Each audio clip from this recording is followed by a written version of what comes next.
நாம் ஒரு கிராமமாகவோ அல்லது ஒரு சிறு நகர மக்களாகவோ இணைந்து ஒற்றுமையாக இருந்து வருகிறோம் என்று வைத்துக் கொள்வோம். ஒரு நாள் காலை விழித்து பார்க்கும்போது முழு கிராமமும் வேறு வேறு மொழி பேசுகின்றனர் என்பது போல கற்பனை செய்து பாருங்கள். இன்று அப்படி நடந்த ஒரு நிகழ்வை தான் நாம் தியானிக்க போகிறோம். ஏன் அப்படி நடந்தது? நடத்தியது யார்? வாருங்கள் விடையை காண்போம்.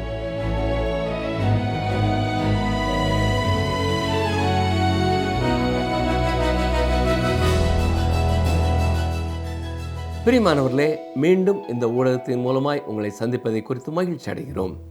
கடந்த நிகழ்ச்சியிலே நோவாவின் சந்ததியினர் எப்படி பெருகினார்கள் என்றும் சினையார் சமவெளியிலே வந்து அவர்கள் குடியேறினார்கள் என்றும் வாசித்தோம். இன்று ஆதியாகமம் 11ஆம் அதிகாரம் 4 முதல் 32ஆம் வசனம் வரைக்கும் சிந்திப்போம். வாசிக்கிறேன். ஆதியாகமம் 11:4. பின்னும் அவர்கள், நாம் பூமியின் மீதெங்கும் சிதறி போகாதபடிக்கு நமக்கொரு நகரத்தையும் வானத்தை அளாவும் சிகரமுள்ள ஒரு கோபுரத்தையும் கட்டி நமக்கு பேர் உண்டாக பண்ணுவோம் வாருங்கள் என்று சொல்லிக் கொண்டார்கள். கவனித்தீர்களா?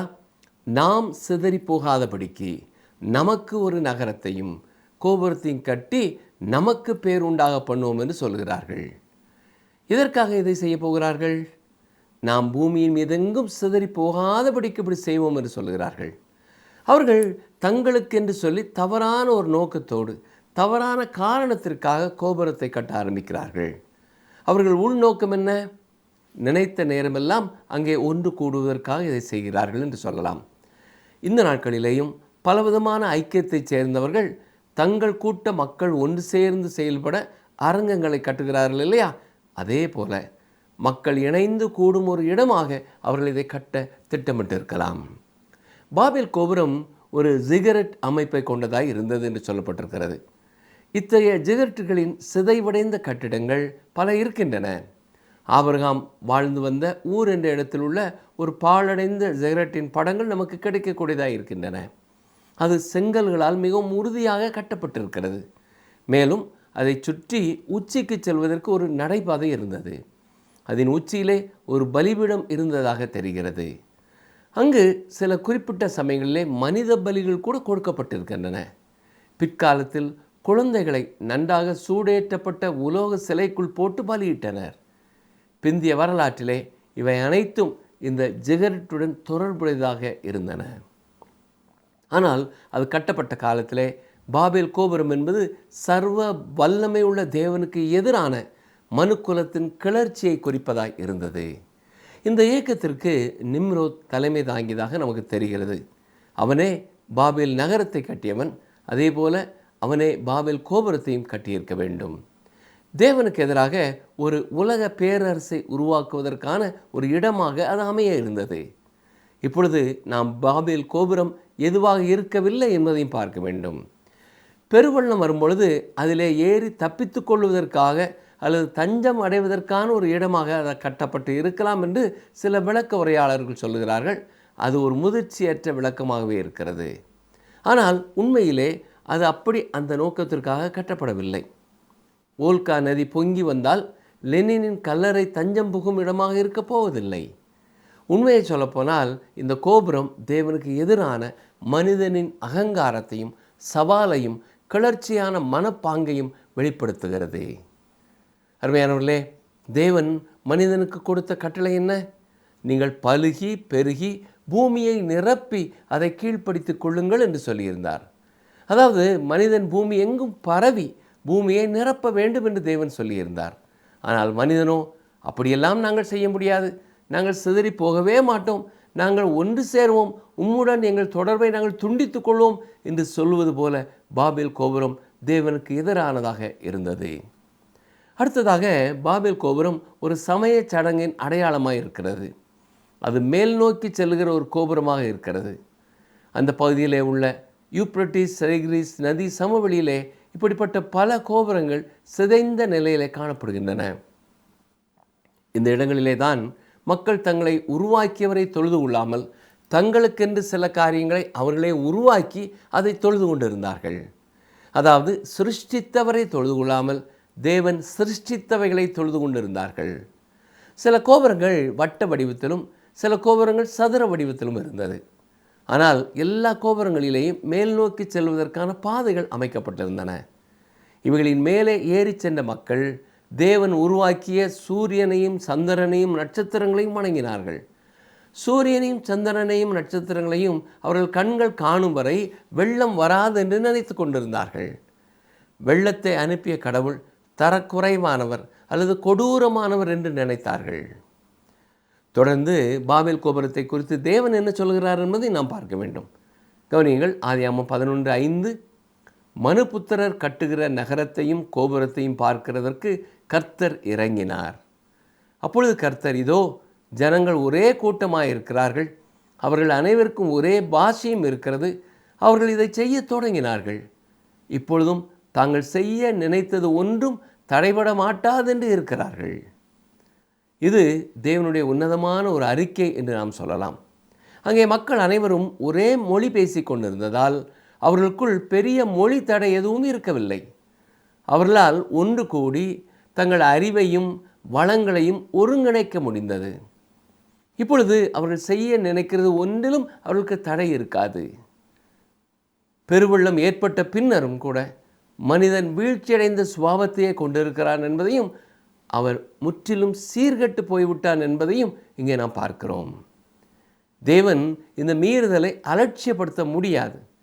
ஏனென்றால் இது அவருக்கு எதிரான ஒரு கிளர்ச்சியாகும். தேவன் தண்டித்திருந்தும் அந்த தண்டனையின் கருத்தை உணராமல் மேலும் மேலும் தேவனுக்கு விரோதமான செயல்களை செய்து கொண்டிருக்கிற அவர்களை குறித்து தேவன் பார்த்தும் பாராதவர் போல இருப்பதில்லை. இப்பொழுது தேவனே ஒரு பாதுகாவலான சுவரை எழுப்பப் போகிறார். அவரே ஒரு தடையை அங்கே உண்டாக்கப் போகிறார். இந்த காரியம் அன்று தேவையானதாய் இருந்தது. ஏனென்றால் மனிதன் எதையும் செய்யக்கூடிய வலிமை பெற்றவனாக காணப்படுகிறான். அவனும் சந்திரனுக்கு போக முடியும், அவன் வானத்திலே ஒரு பறவை போல விமானத்திலே பறக்க முடியும், பூமியை விட்டு 5 மைல்களுக்கு மேலே பறக்கும் மனிதனுக்கும் ஆகாரம் கொடுக்கப்படுகிறது. பல நூற்றாண்டுகளுக்கு முன் வாழ்ந்த யாரிடத்தில் இதை கூறினாலும் அவர்களால் இதை நம்ப முடியாது. ஆனால் இக்காலத்திலே வாழுகிற மனிதனும் நம்ப முடியாத காரியங்களை வரப்போகும் காலத்திலே மனிதன் செய்ய போகிறான். ஏனென்றால் அவ்வளவு திறமையாக தேவன் மனிதனை படைத்திருக்கிறார். ஒரே மொழி பேசுகிறவனாக மனிதன் கூடி வரும்பொழுது தேவனுக்கு விரோதமாக அவன் எதையெல்லாம் செய்ய முடியும் என்று பார்த்தோம். தொடர்ந்து தேவன் என்ன சொல்கிறார் பாருங்கள். ஆதியாகமம் 11:7-9 வரை, நாம் இறங்கி போய் ஒருவர் பேசுவதை மற்றொருவர் அறியாதபடிக்கு அங்கே அவர்கள் பாஷையை தாறுமாறாக்குவோம் என்றார். அப்படியே கர்த்தர் அவர்களை அவ்விடத்திலிருந்து பூமியின் மீதெங்கும் சிதறிப்போக பண்ணினார்.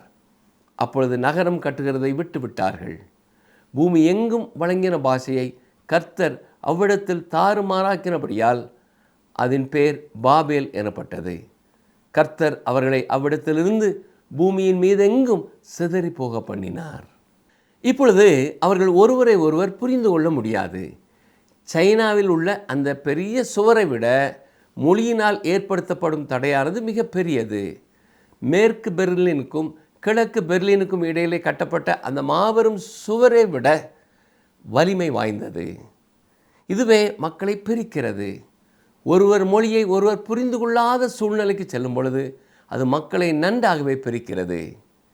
தேசங்களுக்கு இடையிலான வேலியை விட, ஏன் மகா பெரிய சமுத்திரத்தையும் விட உறுதியாக இது மக்களை பிரித்து வைக்கிறது. மொழி என்பது கொஞ்சம் கொஞ்சமாக வளர்ச்சி அடைந்தது என்று சிலர் சொல்வார்கள். ஆனால் தேவன் சொல்வது என்ன? அவர்களது அந்த நாளின் மொழியை குழப்பத்திற்கு உள்ளாக்கி ஒருவரை ஒருவர் புரிந்து கொள்ள முடியாதபடி செய்தார். அவர்கள் பாபேல் கோபுரத்தை கட்டி கொண்டிருந்த பொழுது திடீரென்று ஒருவர் சொல்வதை ஒருவரால் புரிந்து கொள்ள முடியவில்லை. எனவே அந்த பெரிய கட்டிட வேலையை அப்படியே அவர்கள் விட்டு விட்டு போய்விட்டார்கள். பாபேல் என்ற அந்த இடத்திலிருந்து எல்லா திசைகளிலேயும் மக்கள் சிதறி போய்விட்டார்கள். இது மிகப்பெரிய ஒரு நிகழ்ச்சி. அவர்கள் ஒருவரை ஒருவர் புரிந்து கொள்ள முடியாத நிலையிலே இங்கே ஒரு அந்நிய பாஷை பேசுதல் நிகழ்ந்தது என்று சொல்லலாம். இது ஒரு அற்புதம். பேசுவதிலே ஒரு அற்புதம் மற்றும் கேட்பதிலே ஒரு அற்புதம். அவர்கள் வெவ்வேறு மொழிகளில் பேசினார்கள். அதை கேட்டவர்களால் அவர்களை புரிந்து கொள்ள முடியவில்லை. அருமையானவர்களே, இப்பொழுது நான் உங்களிடத்திலே ஒரு கேள்வி கேட்கிறேன். இது மாறு வேடத்தில் வந்த ஒரு ஆசீர்வாதமா அல்லது மனித குலத்தின் மீதான சாபமா? கடவுளின் நோக்கங்களை பொறுத்த மட்டும் இது ஒரு ஆசீர்வாதம்தான். கடவுளை விட்டு விலகிச் சென்ற மனிதன் வளர்ச்சிக்கு அது நிச்சயமாக ஒரு நியாய தீர்ப்பு. பல நூற்றாண்டுகளாக மனித குலம் தனித்தனியாக வைக்கப்பட்டிருக்கிறது. இது அவர்களுக்கு ஒரு பெரிய தடையாக இருந்து வருகிறது. வானொலி, தொலைக்காட்சி மற்றும் விமான பயணம் ஆகியவற்றின் மூலம் இன்று நடக்கும் ஒரு காரியம் என்னவென்றால், இந்த சுவர்கள் தகர்க்கப்பட்டு வருகின்றன. அவை எரிகோ கோட்டை போல இடிந்து விழுகின்றன. இதனால் தான் கடவுள் மீண்டும் நியாய தீர்ப்பு வழங்க இறங்கி வருகிறார் என்று நான் நினைக்கிறேன். சரி, இப்பொழுது இந்த பல பாஷை பேசும் இயக்கத்தை பெந்தேகோஸ்தே நாளின் நிகழ்ச்சியுடன் ஒப்பிட்டு பார்ப்போமா? அது மற்றும் ஒரு பெரிய பாஷை பேசும் இயக்கமாகும். அந்த நேரத்தில் அங்கிருந்த மக்களால் புரிந்து கொள்ளப்பட்ட அனைத்து மொழிகளிலும் சுவிசேஷம் பிரசங்கிக்கப்பட்டதை நாம் பார்க்கிறோம். இது தெரியாத ஒரு அந்நிய பாஷையிலே பேசுவதல்ல. பாபேல் கோபுர மொழி குழப்ப நிகழ்விலே பெந்தேகோஸ்தே நாளில் குடியிருந்த மக்கள் எல்லாரும் தங்கள் தங்கள் சொந்த மொழியிலே நற்செய்தியை கேட்டது போல அங்கே நடைபெறவில்லை. ஆனால் பெந்தேகோஸ்தே நாளில் பாபேல் கோபுரத்திற்கான பதிலை தேவன் கொடுக்கிறார். அதாவது, தேவன் மனுக்குலத்திடம், உங்களுக்காக என்னிடத்திலே ஒரு நற்செய்தி இருக்கிறது, உங்கள் சொந்த மொழியிலே அந்த நற்செய்தியோடு நான் உங்களிடத்திலே வருகிறேன் என்று சொல்லுகிறார். இதைத்தான் தேவன் செய்திருக்கிறார். இன்று வேறு எந்த புத்தகத்தையும் விட பரிசுத்த வேத புத்தகமே மிக அதிகமான மொழிகளிலே வெளியிடப்பட்டிருக்கிறது. இது இன்னும் பல்வேறு மொழிகளிலேயும் கிளை மொழிகளிலும் மொழிபெயர்க்கப்பட்டு உலகம் முழுவதும் உள்ள நூற்றுக்கணக்கான பழங்குடியினரிடம் கொண்டு செல்லப்படுகிறது. சுவிசேஷம் மனித குலம் முழுவதற்குமானது. அந்நிய பாஷைகளிலே பேசுவதின் காரணமும் நோக்கமும் பாபேல் கோபுரத்திற்கு தேவன் பதிலளித்து விட்டார் என்பதை மனித இனத்திற்கு தெரியப்படுத்துவதற்கே ஆகும்.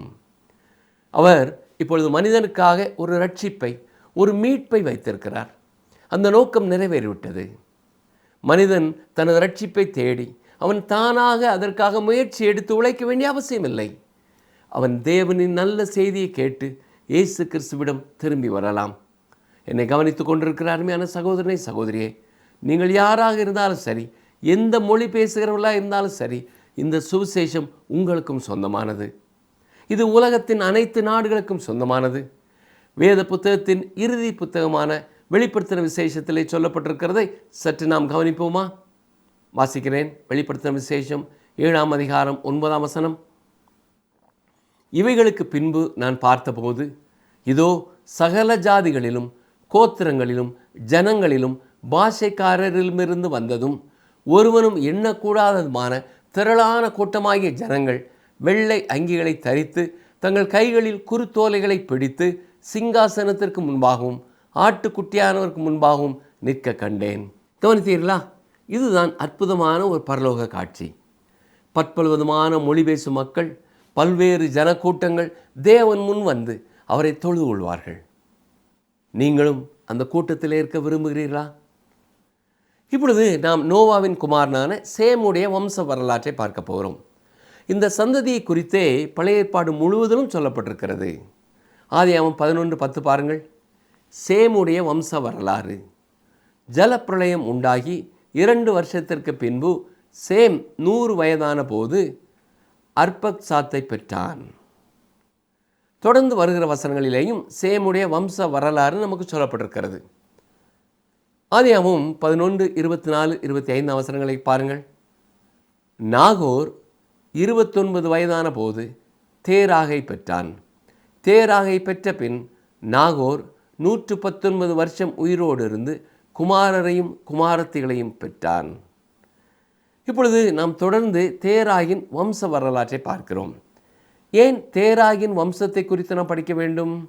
அடுத்த வசனம் பாருங்கள். ஆதியாகமம் 11:26. தேராகு 70 வயதான போது ஆபிராம், நாகோர், ஆரான் என்பவர்களை பெற்றான். இப்பொழுது நாம் ஆபிரகாம் என்று அழைக்கப்படும் ஆபிராமின் வழிவந்த மக்களை பின்தொடரப் போகிறோம். நாம் சேமின் சந்ததியை பின்தொடர்கிறோம். உண்மையில் வேத புத்தகம் முழுவதிலும் இந்த சந்ததியை நாம் பின்பற்றுகிறோம். தேவனுடைய வார்த்தை இந்த குடும்பத்தின் வழியாக நேரடியாக கிறிஸ்துவின் சிலுவை வரை தொடர்ந்து செல்கிறது. தேவாதி தேவன் இந்த அனைத்து காரியங்களையும் ஒரு ஆரம்பமாக பதிவு செய்து வைத்திருக்கிறார். மனிதன் பாவத்தில் இருக்கிறான் என்பதை தேவன் இப்பொழுது நிரூபித்து காட்டியிருக்கிறார். காயின் மற்றும் ஆபேல் சம்பவத்திலே காயின் தான் ஒரு பாவி என்பதை ஒப்புக்கொள்ள விரும்பவில்லை. இதை நாம் ஏற்கனவே பார்த்தோம். அவனுடைய வாழ்க்கையில் ஜீவனத்தின் பெருமையின் வெளிப்பாட்டை நாம் பார்த்தோம்.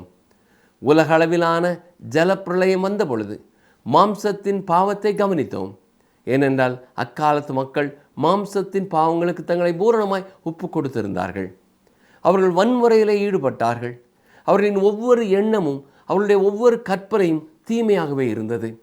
தேவன் தங்களுக்கு தேவை என்பதை அவர்கள் உணர முடியாதபடி பார்வையற்றவர்களாய் இருந்தார்கள் என்று சொல்லலாம். அவருடைய அழைப்பிற்கு காது கேளாதவர்களாய், தேவனுக்கு மரித்தவர்களாயும், மீறுதல்களினாலும் பாவங்களினாலும் மரித்தவர்களாயும் இருந்தார்கள். நோவாவின் மூலமாக தேவன் அவர்களுக்கு ஒரு நல்ல அழைப்பை கொடுத்தார். ஆனால் அவர்கள் அந்த அழைப்பை உதாசீனம் செய்து விட்டார்கள். மாம்சத்தின் பாவங்களிலேயே தொடர்ந்து நிலைத்திருந்தார்கள். எனவே இந்த பாபேல் கோபுரத்திலே சுய சித்தத்தின் பாவத்தை, அதாவது தேவனுக்கு எதிரான இயற்கையான கலகத்தை பார்க்கிறோம். ஆம், அதுவே பாபேல் கோபுரம். என் சத்தத்தை கவனித்துக் கொண்டிருக்கிற எனக்கு அருமையான சகோதரனை, சகோதரியே, உங்கள் வாழ்க்கையிலையும் நீங்கள் தேவனுக்கு விரோதமான ஒரு கோபுரத்தை இன்றைக்கு கட்டி கொண்டிருக்கிறீர்களா? தேவனுக்கு விரோதமாக கலகம் செய்து கொண்டிருக்கிறீர்களா? இது மனிதனுடைய இயற்கையான சுபாவமாக இருக்கிறது. உங்கள் விருப்பப்படி, உங்கள் நன்மைக்காக என்று சொல்லி நான், எனக்கு என்ற சுய எண்ணங்களை, சுய விருப்பத்தை நிறைவேற்றுவதற்காகவும் நாம், நம்முடைய என்ற ஒரு கூட்டமாக நீங்கள் தேவனுக்கு எதிர்த்து நிற்கிறீர்களா என்பதை சற்றே சிந்தனை செய்து பாருங்கள். குமார் என்று ஒரு சிறுவன் இருந்தான். அவன் மிகவும் குறும்பு செய்கிறவன். ஒரு நாள் அவனுடைய தாய் அவனுடைய காதை பிடித்து இழுத்து கொண்டு வீட்டின் ஒரு அறையின் மூலையிலே கொண்டு போய் ஒரு நாற்காலியை போட்டு அதில் உட்கார வைத்து, நீ சுவரை பார்த்து இங்கேயே உட்கார்ந்து கொண்டு இரு என்று சொல்லிவிட்டு குடும்பத்தில் உள்ள அனைவரையும் அழைத்து கொண்டு முன் அறைக்கு சென்று விட்டார்கள். சிறிது நேரமானது. அவனை உட்கார வைத்திருந்த அந்த அறையிலிருந்து ஏதோ சத்தம் வந்தது. உடனே அவனுடைய தாய், குமார், நீ எழுந்து விட்டாயோ என்று கேட்டார்கள். அதற்கு அவன், இல்லையம்மா, நான் உட்கார்ந்து கொண்டு தான் இருக்கிறேன், ஆனால் என் உள்ளத்திலே நான் இன்னும் எழுந்து நின்று கொண்டு தான் இருக்கிறேன் என்று சொன்னான். ஆம் பிரியமானவர்களே, இதுதான் மனிதனுடைய சுபாவம். நம்முடைய வாழ்க்கையிலே எந்த காரியத்திலேயாவது நாம் தேவனுக்கு விரோதமாய் கலகம் செய்து கொண்டிருக்கிறோமா என்பதை சற்றே யோசித்து பார்ப்போம். நம்முடைய கலகங்கள் அதிகமாகும் பொழுது தேவன் நமக்கு எதிராக செயல்படுவார் என்று இப்பொழுது கற்றுக்கொண்ட இந்த வேத பகுதி நமக்கு தெளிவாய் சொல்கிறது. தேவன் அவ்வாறு செயல்படும் முன்னர் இன்று நம்மை நாமே தாழ்த்தி அவருடைய கரத்திலே அர்ப்பணித்து, ஆண்டவரே, உமக்கு விரோதமாய் நான் கலகம் செய்யாமல், உமக்கு பிரியமில்லாத காரியங்களை செய்யாமல், இனி நான் உமக்கு பிரியமானதை மட்டுமே செய்ய என்னை அர்ப்பணிக்கிறேன் என்று சொல்லுவோமா? அப்படி நாம் செய்யும் பொழுது அவர் நமக்கு பாவ மன்னிப்பை கொடுக்கிறது மட்டுமல்லாமல் அவரோடு கூட நெருக்கமான ஒரு உறவையும் தர வல்லமை உள்ளவராய் இருக்கிறார். அந்த மகிழ்ச்சியான வாழ்க்கையை பெற்றுக்கொள்ள நீங்கள் ஆயத்தமாக இருக்கிறீர்களா? ஆதியாகமம் 11ஆம் அதிகாரம் 27 முதல் 31 வரை பாருங்கள். தேராகுடைய வம்ச வரலாறு. தேராகு ஆபிராம், நாகோர், ஆரான் என்பவர்களை பெற்றான். ஆரான் லோத்தை பெற்றான்.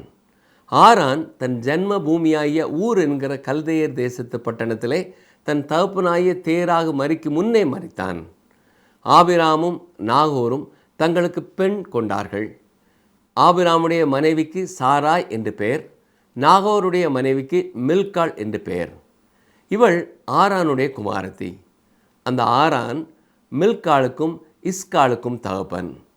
சாராய்க்கு பிள்ளை இல்லை, மலடியாயிருந்தாள். தேராகு தன் குமாரனாகிய ஆபிராமையும் ஆரானுடைய குமாரனும் தன் பேரனுமாயிருந்த லோத்தையும் தன் குமாரன் ஆபிராமுடைய மனைவியாகிய தன் மருமகள் சாராயையும் அழைத்து கொண்டு அவர்களுடனே ஊர் என்கிற கல்தேயருடைய பட்டணத்தை விட்டு கானான் தேசத்துக்கு போக புறப்பட்டான். அவர்கள் ஆரான் மட்டும் வந்தபோது அங்கே இருந்து விட்டார்கள். இங்கே நான் வாசிப்பது போல சேமுடைய வம்சத்தில் தான் நாகூர் வருகிறார். நாகூரின் மகன்தான் தேராகு. தேராகுவின் குமாரன் தான் ஆபிராம். 27ஆம் வசனத்திலே தேராகுவின் வம்ச வரலாறு என்று குறிப்பிடப்பட்டிருக்கிறது. இவர்கள் தங்கள் சொந்த இடமான ஆரான் என்ற ஜென்ம பூமியிலே ஊர் என்கிற கல்தேயரின் பட்டணத்திலே வசித்து வந்தார்கள். ஆபிராமோடு அந்த குடும்பத்திலே பிறந்தவர்கள் நாகூர் மற்றும் ஆரான் என்பவர்கள். இந்த ஆரான் லோத்தை பெற்றெடுத்த பின் அவனுடைய தகப்பனான தேராக மரித்து போகும் முன்னதாகவே மரித்து போய்விட்டான். எனவே லோத்து தன்னுடைய தகப்பனின் சகோதரர்களால் பராமரிக்கப்படுகிறான். ஆரான் என்ற வார்த்தைக்கு பிந்துதல் அல்லது காலம் தாழ்த்துதல் என்று பொருளாகும். பின் ஆபிராம் திருமணம் செய்கிறார். இவருடைய மனைவியின் பெயர் சாராய். ஆபிராமுடைய சகோதரனாய நாகூரின் மனைவியின் பெயர் மில்காள். மேலும் சாராய்க்கு குழந்தை பாக்கியம் இல்லை. ஆபிரமுடைய தகப்பனாகிய தேராகு, ஆபிராம் அவன் மனைவி, ஆரானின் மனைவி மற்றும் லோத்து எல்லாரையும் கூட்டிக் கொண்டு ஊர் என்கிற கல்தேயருடைய பட்டணத்தை விட்டு கானான் தேசத்திற்கு போக புறப்பட்டு வருகிறார்கள். ஆனால் அவர்கள் ஆரான் என்ற இடத்திற்கு வந்த பொழுது அங்கேயே இருந்து விட்டார்கள். ஆதியாகமம் 11:32 பாருங்கள். தேராகுடைய ஆயுசு நாட்கள் 205 வருஷம். தேராகு ஆரானிலே மரித்தான். அவர்கள் எல்லாரும் கடைசியாக வந்து தங்கியிருந்த ஆரான் என்னும் இடத்திலே ஆபிரகாமுடைய தகப்பனார் மரித்து போய்விடுகிறார். இப்படிப்பட்ட ஒரு நேரத்தில் அங்கே என்ன நடந்தது என்பதைத்தான் 12ஆம் அதிகாரத்திலே நாம் பார்க்கிறோம். இப்பொழுது நாம் ஆபிரகாமை பின்தொடரப் போகிறோம். இதை தெரியப்படுத்தவே இந்த சிறு சரித்திரம் நமக்கு கொடுக்கப்பட்டிருக்கிறது. அவருடைய முழுமையான வாழ்க்கையை குறித்து 12ஆம் அதிகாரத்திலிருந்து தெளிவாக நாம் பார்க்க முடியும். சொல்லப்போனால் இந்த இடத்தில்தான் ஆதியாகம புத்தகம் அல்லது மொத்த வேத புத்தகமே ஒரு புதிய திருப்பத்தை எடுக்கிறது என்று சொல்லலாம். ஆதியாகம புத்தகத்தின் இடையில் ஒரு பெரிய பிரம்மாண்டமான பள்ளத்தாக்கு செல்கிறது. அதில் 11 அதிகாரங்கள் ஒரு பக்கத்திலும் மீதமுள்ள 39 அதிகாரங்கள் மறுபக்கமும் இருக்கின்றன. முதல் 11 அதிகாரங்களிலே நாம் 2000 ஆண்டுகளுக்கும் மேலாக காலப்பகுதியை கடந்து விட்டோம். இது வேத புத்தகத்தின் மீது உள்ள பகுதிகள் அனைத்தையும் சேர்த்தால் வரும் காலத்தை போன்ற நீண்ட ஒரு காலமாகும். அந்த 2000 ஆண்டுகளை ஆதியாகமம் 12 முதல் 50 வரையிலான அதிகாரங்களிலே உள்ள 350 ஆண்டுகளுடன் ஒப்பிட்டு பாருங்கள். ஆதியாகமத்தின் முதல் 11 அதிகாரங்களிலே நாம் சிருஷ்டிப்பு, மனிதனின் வீழ்ச்சி, பெருவெள்ளம் மற்றும் பாபேல் கோபுரம் ஆகியவற்றை பார்த்தோம்.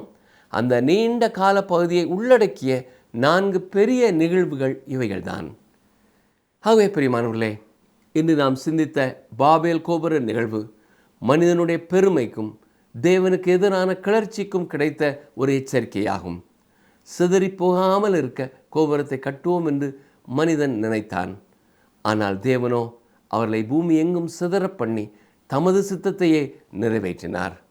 தேவ நாம மகிமைக்காக படைக்கப்பட்ட நாம் சுய மகிமையை தேடுவது நமக்கு ஆபத்து என்பதை மறந்து போகக்கூடாது. இந்த சரித்திரம் நமக்கு 2 முக்கியமான பாடங்களை கற்றுக் கொடுக்கிறது. தேவனுக்கு விரோதமான கலகம். நம்முடைய பலம் மற்றும் திறமையை கொண்டு தேவனை மீறி எதையும் சாதிக்க முடியாது. நாம் கட்டும் சுய கோபுரங்கள் இறுதியிலே பாபேலை போலத்தான் பாழாகிவிடும். மேலும் பாபேலில் மொழிகளை குழப்பி மனிதர்களை சிதறடித்த தேவன் பெந்தேகோஸ்தே நாளிலே அதே பாஷைகள் மூலமாக தம்முடைய நற்செய்தியை அனைவருக்கும் அறிய செய்தார். இன்று ஜாதி, கோத்திரம், பாஷை என அனைத்து எல்லைகளையும் கடந்து கிறிஸ்துவுக்குள் நாம் எல்லாரும் ஒரே குடும்பமாக இணைய அவர் அழைக்கிறார். நம்முடைய பதில் என்ன? ஆண்டவருடைய அழைப்புக்கு செவி சாய்த்து, ஆண்டவரே இதோ இருக்கிறேன், என்னையும் ஏற்றுக்கொள்ளும் என்று சொல்வோமா?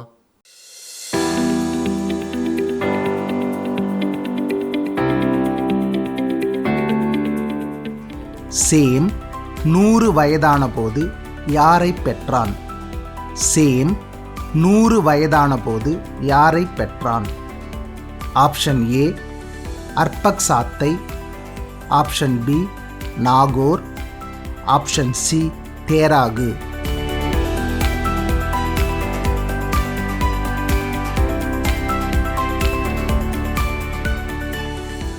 ஆரம்பத்தில் இருந்தே கீழ்ப்படியாமை எவ்வளவு தூரம் மனித குலத்தை பாதித்தது என்று நாம் பார்த்து வருகிறோம். இன்றும் கூட தேவன் மனிதனுக்கு கொடுத்த கட்டளை என்ன? நீங்கள் பழுகி பெருகி பூமியை நிரப்புங்கள் என்பதே. அதற்கு மனிதன் செய்தது என்ன? ஒரே இடத்தில் இருக்கும்படியாக பாபேல் கோபுரம் கட்டினான். அதன் விளைவுதான் பல மொழிகள். சகோதரர்கள் நிச்சயம் ஒருமித்து இருக்க வேண்டும். ஆனால் அந்த ஒற்றுமை திரியேக தேவனின் மகத்துவத்தை காண்பிப்பதற்காக இருக்க வேண்டும், நமது மகிமையே அல்ல. நமது வாழ்வில் நம் பெருமையை பறைசாற்ற கட்டிய இல்லையென்றால் கட்டப்போகிற பாபேல் கோபுரங்கள் உண்டா? கவனமாக இருப்போம். இந்த நிகழ்ச்சி உங்களுக்கு பிடிச்சிருக்கா? அப்ப இப்பவே மிஸ்டர் கால் கொடுங்க. பரிசு வெல்றது நீங்களாவும் இருக்கலாம்.